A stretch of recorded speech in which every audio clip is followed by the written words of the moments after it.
It's time now to check in with our new chief health editor, Dr. Partha Nandi. Yes, indeed. Doctor, one of the big stories, of course, this week, the new genetic test for women with breast cancer. I guess men can get breast cancer too, though. Yeah, and it's important. You know, anything we can do to really change this disease is wonderful.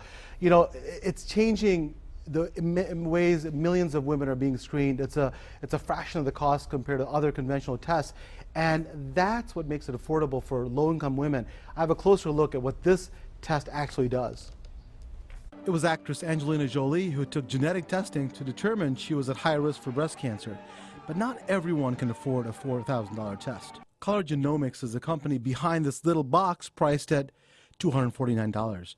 The company uses high-speed computation of genetic data to tell women if they're at risk for breast and ovarian cancer. Clearly, that adds to accessibility, and insurance companies will want to look at that. The test analyzes 19 genes, including the much-talked-about BRCA1 and BRCA2 genes. The sample is then mailed back to Color Genomics to be analyzed. The watchdog organization Breast Cancer Action believes not all testing is necessarily good testing and points to flaws in previous direct-to-consumer genetic testing. What the Government Accountability Office found is they could send the same spit samples from the same people to different labs and get different results. Still, doctors think the information gathered will be valuable for future research. The hope is that by logging variants and having that information available, that we get a better understanding of which genetic abnormalities actually cause cancer.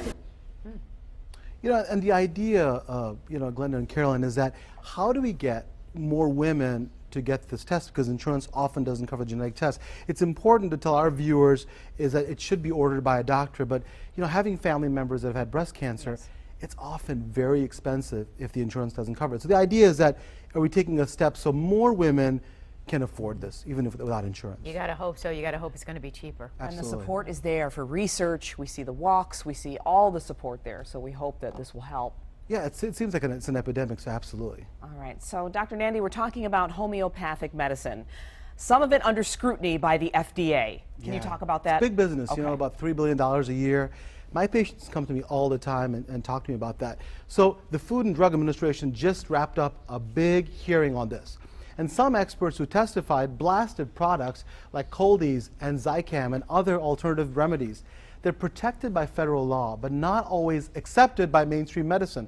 The FDA does not review the safety or effectiveness of homeopathic remedies before they're sold, but unlike supplements, homeopathic medicines can state that they're intended for specific medical symptoms and conditions.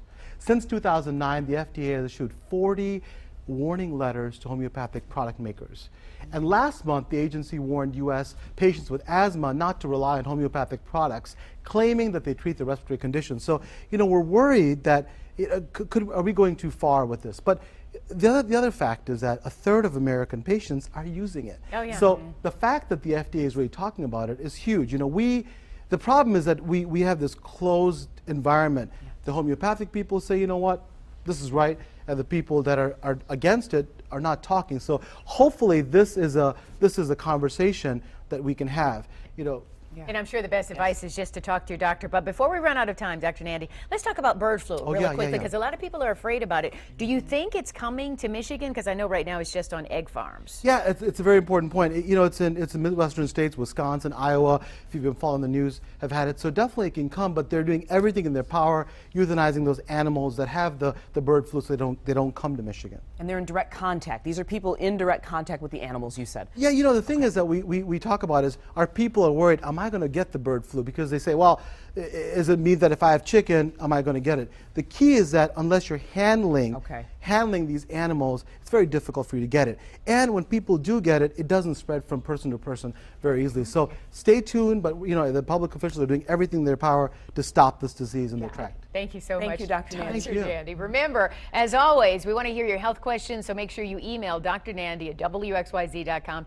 And Dr. Nandi will, of course, be on our station Monday, Wednesday, and Friday, so you got to make sure you check him out right here. Yeah.